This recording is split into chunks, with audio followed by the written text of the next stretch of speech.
Hello दोस्तों, आप कैसे हो। आप सभी को आज का टॉपिक में बहुत बहुत स्वागत है।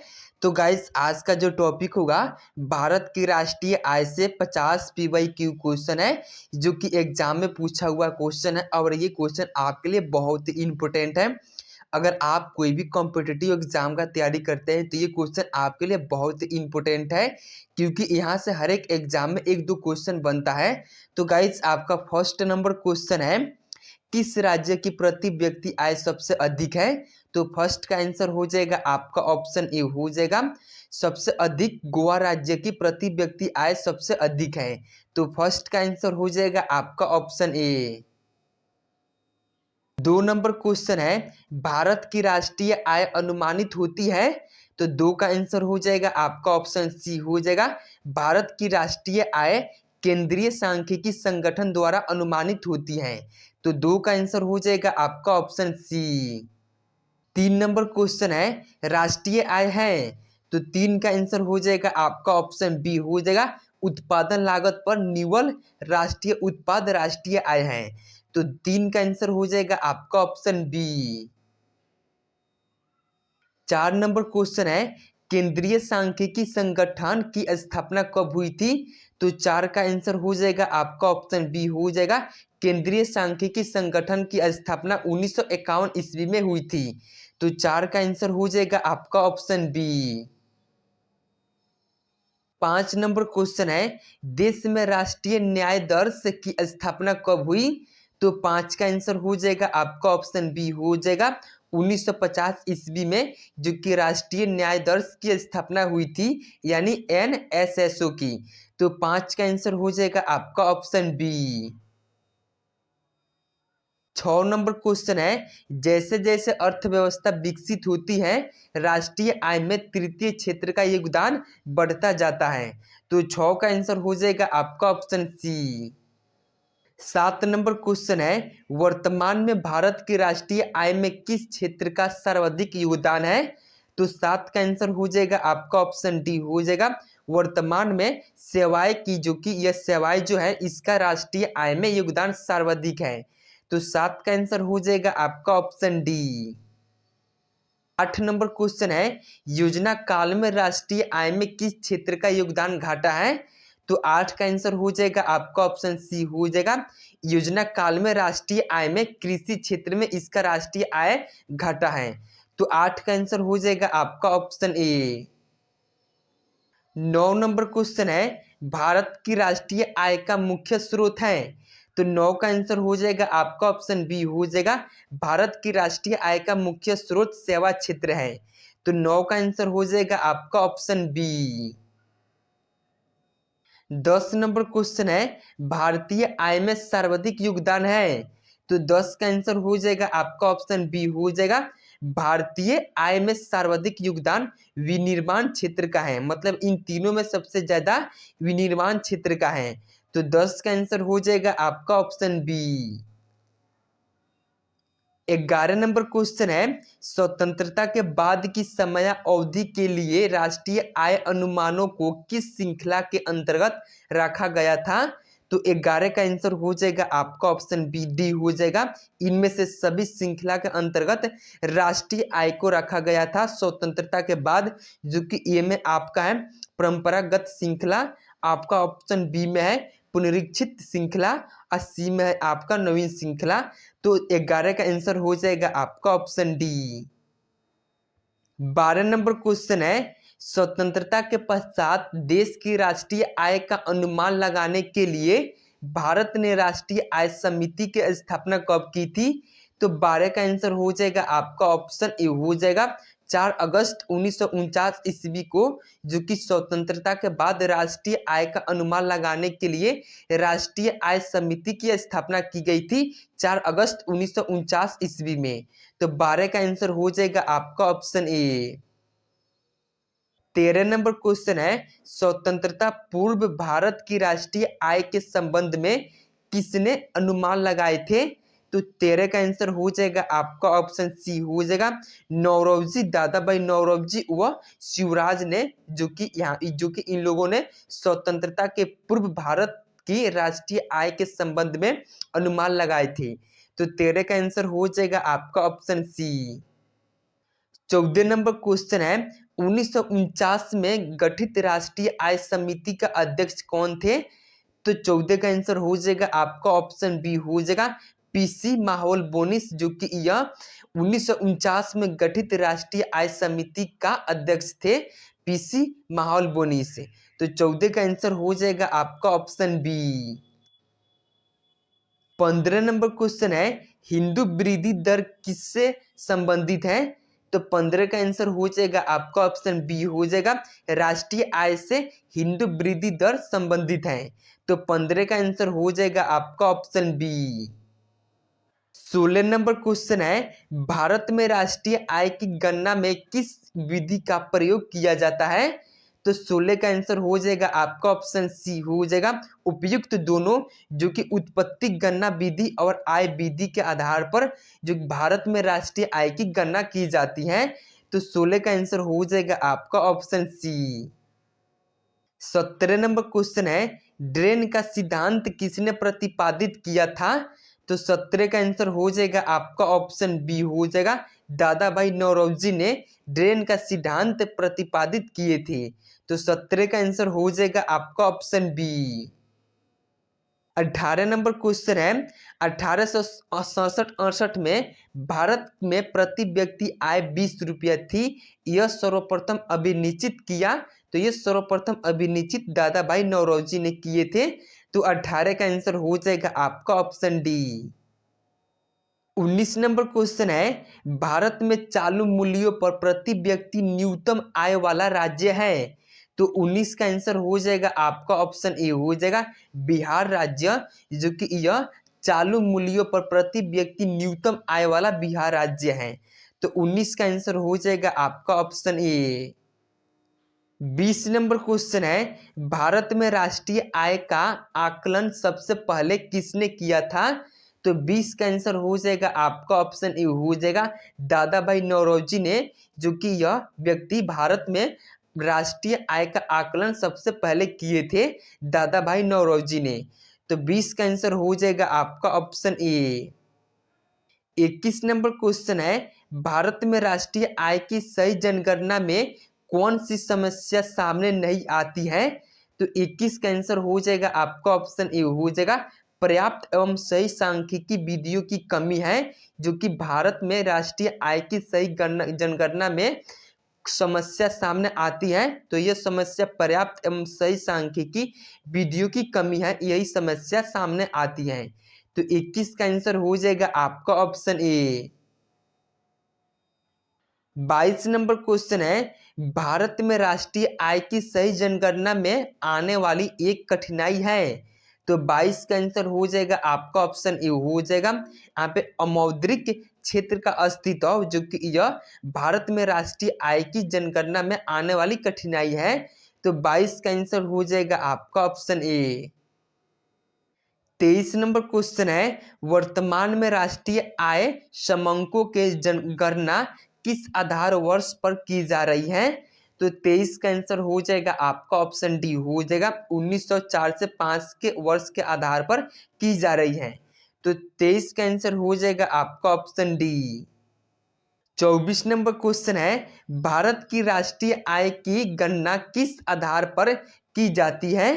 तो 24 का आंसर हो जाएगा आपका ऑप्शन सी हो जाएगा उपयुक्त दोनों के आधार पर, चालू मूल्यों के आधार पर और स्थिर मूल्यों के आधार पर भारत की राष्ट्रीय आय की गणना की जाती है। तो 24 का आंसर हो जाएगा आपका ऑप्शन सी।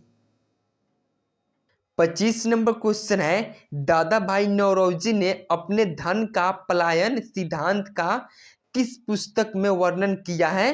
तो 25 का आंसर हो जाएगा आपका ऑप्शन बी हो जाएगा poverty and un British rule in India book में, जो कि दादा भाई नौरोजी ने धन का पलायन सिद्धांत का वर्णन किया है poverty and un British rule in India book में।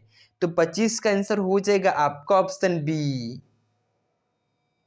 26 नंबर क्वेश्चन है, भारत की राष्ट्रीय आय में सर्वाधिक योगदान किसका है? तो 26 का आंसर हो जाएगा आपका ऑप्शन सी हो जाएगा तृतीय क्षेत्र का भारत की राष्ट्रीय आय में सर्वाधिक योगदान है। तो 26 का आंसर हो जाएगा आपका ऑप्शन सी।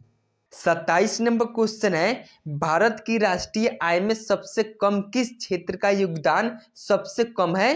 तो 27 का आंसर हो जाएगा आपका ऑप्शन ए हो जाएगा प्राथमिक क्षेत्र की भारत की राष्ट्रीय आय में सबसे कम योगदान है। तो 27 का आंसर हो जाएगा आपका ऑप्शन ए। 28 नंबर क्वेश्चन है, भारत की राष्ट्रीय आय की गणना किसके द्वारा की जाती है? तो 28 का आंसर हो जाएगा आपका ऑप्शन सी हो जाएगा केंद्रीय सांख्यिकी संगठन के द्वारा भारत की राष्ट्रीय आय की गणना की जाती है। तो 28 का आंसर हो जाएगा आपका ऑप्शन सी। 29 नंबर क्वेश्चन है, किसी देश की आर्थिक वृद्धि की सर्वाधिक उपयुक्त माप है? तो 29 का आंसर हो जाएगा आपका ऑप्शन ए हो जाएगा सकल घरेलू उत्पाद, जो कि यह जीडीपी किसी देश की आर्थिक वृद्धि की सर्वाधिक उपयुक्त माप है। तो 29 का आंसर हो जाएगा आपका ऑप्शन ए। 30 नंबर क्वेश्चन है, राष्ट्रीय आय का परिकलन निम्नलिखित में से किस एक को छोड़कर अन्य सभी तरीकों से किया जा सकता है? तो 30 का आंसर हो जाएगा आपका ऑप्शन ए हो जाएगा सभी प्रकार की बचत का योग को छोड़कर इनमें से सभी प्रकार के, उसके बाद ये जब तीनों जो हैं ए बी सी, उसके बाद आपका ऑप्शन डी, इन सभी से किया जा सकता है राष्ट्रीय आय का परिकलन। तो 30 का आंसर हो जाएगा आपका ऑप्शन ए। 31 नंबर क्वेश्चन है, निम्न में से राष्ट्रीय आय में शामिल नहीं किया जाता है? तो 31 का आंसर हो जाएगा आपका ऑप्शन सी हो जाएगा लॉटरी जीतना, इसको राष्ट्रीय आय में शामिल नहीं किया जाता है, बाकी ये सबको किया जाता है। तो 31 का आंसर हो जाएगा आपका ऑप्शन सी। 32 नंबर क्वेश्चन है, राष्ट्रीय आय को भाग दिया जाता है? तो 32 का आंसर हो जाएगा आपका ऑप्शन ए हो जाएगा देश की कुल जनसंख्या से राष्ट्रीय आय को भाग दिया जाता है। तो 32 का आंसर हो जाएगा आपका ऑप्शन ए। 33 नंबर क्वेश्चन है, भारत की राष्ट्रीय आय के बारे में कौन सा कथन सही है? तो 33 का आंसर हो जाएगा आपका ऑप्शन डी हो जाएगा, जो कि यहाँ पे संयुक्त रूप से कृषि और उद्योग की अपेक्षा सेवाओं का प्रतिशत हिस्सा अधिक है राष्ट्रीय आय में। तो ये आपका कथन सत्य है। तो 33 का आंसर हो जाएगा आपका ऑप्शन डी। 34 नंबर क्वेश्चन है, अमीरों की तुलना में गरीब बचत करते हैं? तो 34 का आंसर हो जाएगा आपका ऑप्शन सी हो जाएगा अपनी आय के अपेक्षाकृत छोटे हिस्से की बचत करते हैं, जो कि अमीरों की तुलना में गरीब बचत करते हैं। तो ये अपनी आय के अपेक्षाकृत छोटे हिस्से की बचत करते हैं। तो 34 का आंसर हो जाएगा आपका ऑप्शन सी। 35 नंबर क्वेश्चन है, भारत के सकल घरेलू उत्पाद में नीचे दिए गए विभिन्न क्षेत्रों के योगदान का कौन सा एक सही हरांसोन क्रम है? तो 35 का आंसर हो जाएगा आपका ऑप्शन ए हो जाएगा यहाँ पे सेवा उद्योग और उसके बाद कृषि, जो कि यह हरांसोन क्रम है। तो 35 का आंसर हो जाएगा आपका ऑप्शन ए। 36 नंबर क्वेश्चन है, भारत में स्थिर मूल्यों पर सकल घरेलू उत्पाद के प्राक्कलन के लिए वर्तमान आधार वर्ष है? तो 36 का आंसर हो जाएगा आपका ऑप्शन ए हो जाएगा 2011 से 2012, जो कि यह जीडीपी नापने के लिए वर्तमान आधार वर्ष है। तो 36 का आंसर हो जाएगा आपका ऑप्शन ए। 37 नंबर क्वेश्चन है, निम्नलिखित में से कौन सा क्षेत्र भारत के सकल घरेलू उत्पाद को सर्वाधिक योगदान देता है? तो 37 का आंसर हो जाएगा आपका ऑप्शन सी हो जाएगा तृतीय क्षेत्र, जो कि यह सकल घरेलू उत्पाद में सर्वाधिक योगदान देता है। तो 37 का आंसर हो जाएगा आपका ऑप्शन सी। 38 नंबर क्वेश्चन है, सकल घरेलू उत्पाद के बारे में निम्नलिखित कथनों पर विचार कीजिए। तो 38 का आंसर हो जाएगा आपका ऑप्शन ए हो जाएगा यह एक वर्ष में एक देश की सीमाओं के अंदर बनी सभी वस्तुओं एवं दी गई सेवाओं का बाजार का मूल्य है। तो ये आपका कथन सत्य है। तो 38 का आंसर हो जाएगा आपका ऑप्शन केवल एक हो जाएगा। तो आपका ऑप्शन हो जाएगा ऑप्शन ए। 39 नंबर क्वेश्चन है, मूल्य ह्रास किसके बराबर होता है? तो 39 का आंसर हो जाएगा आपका ऑप्शन ए हो जाएगा। यहाँ पे सकल राष्ट्रीय उत्पाद माइनस निवल राष्ट्रीय उत्पाद बराबर मूल्यह्रास होता है। तो 39 का आंसर हो जाएगा आपका ऑप्शन ए। 40 नंबर क्वेश्चन है, राष्ट्रीय आय के मापन की विधि नहीं है, तो इनमें से कौन राष्ट्रीय आय के मापन की विधि नहीं है? तो 40 का आंसर हो जाएगा आपका ऑप्शन सी हो जाएगा, निवेश विधि, जो कि यह राष्ट्रीय आय के मापन विधि नहीं है। तो 40 का आंसर हो जाएगा आपका ऑप्शन सी।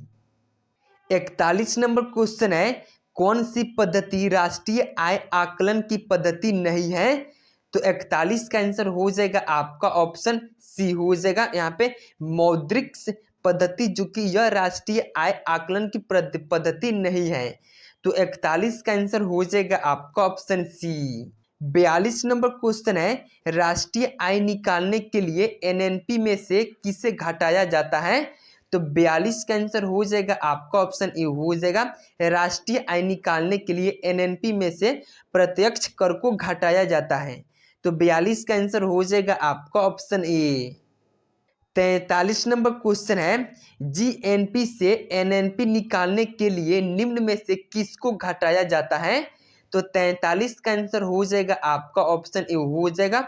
यहाँ पे जीएनपी से एनएनपी निकालने के लिए ह्रास को घटाया जाता है। तो 43 का आंसर हो जाएगा आपका ऑप्शन ए। 44 नंबर क्वेश्चन है, सकल राष्ट्रीय उत्पाद माइनस मूल्यह्रास बराबर निवल राष्ट्रीय उत्पाद होता है। तो 44 का आंसर हो जाएगा आपका ऑप्शन बी। 45 नंबर क्वेश्चन है, किसी देश का निवल राष्ट्रीय उत्पाद होती है? तो 45 का आंसर हो जाएगा आपका ऑप्शन डी हो जाएगा, सकल घरेलू उत्पाद में मूल्यह्रास भत्ते घटाकर किसी देश के निवल राष्ट्रीय आय होता है। तो 45 का आंसर हो जाएगा आपका ऑप्शन डी। 46 नंबर क्वेश्चन है, अंतर्राष्ट्रीय समुद्री में भारतीय मछुआरों द्वारा पकड़ी गई मछलियां निम्न में से किसकी जीडीपी का हिस्सा है? तो 46 का आंसर हो जाएगा आपका ऑप्शन सी हो जाएगा, यह भारत की जीडीपी का हिस्सा होगा। तो 46 का आंसर हो जाएगा आपका ऑप्शन सी। 47 नंबर क्वेश्चन है, आय विधि से राष्ट्रीय आय का आकलन करते समय निम्नलिखित में से किसको शामिल नहीं किया जाता है? तो 47 का आंसर हो जाएगा आपका ऑप्शन डी हो जाएगा, अवितरित आय को, जो कि यहाँ पे आय विधि से राष्ट्रीय आय का आकलन करते समय अवितरित आय को इसमें शामिल नहीं किया जाता है। तो 47 का आंसर हो जाएगा आपका ऑप्शन डी। 48 नंबर क्वेश्चन है, राष्ट्रीय आय अनुमान की गणना करते समय निम्न में से किसको ध्यान में रखना अपेक्षित होता है? तो 48 का आंसर हो जाएगा आपका ऑप्शन ए हो जाएगा, निर्यात मूल्यों को जोड़ा जाना और आयात मूल्यों को घटाया जाना, यह राष्ट्रीय आय अनुमान की गणना करते समय ध्यान में रखना अपेक्षित होता है। तो 48 का आंसर हो जाएगा आपका ऑप्शन ए। 49 नंबर क्वेश्चन है, किसी राष्ट्र की राष्ट्रीय आय होती है? तो 49 का आंसर हो जाएगा आपका ऑप्शन बी हो जाएगा, उत्पादन कार्यों का योगफल किसी देश की राष्ट्रीय आय होती है। तो 49 का आंसर हो जाएगा आपका ऑप्शन बी। 50 नंबर क्वेश्चन है, व्यय विधि के माध्यम से जीएनपी की गणना में क्या शामिल नहीं किया जाता है? तो दोस्तों इस क्वेश्चन का आंसर आप लोगों को कमेंट बॉक्स में बताना है। तो गाइस ये जो राष्ट्रीय आय से जितना ऑब्जेक्टिव क्वेश्चन एग्जाम में पूछा हुआ है ये आपका कंप्लीट हो गया। और फिर मिलते हैं नेक्स्ट टॉपिक में। तो गाइस आप सभी को अगर वीडियो अच्छा लगा हो तो प्लीज़ लाइक एंड सब्सक्राइब कर देना। Okay guys, bye.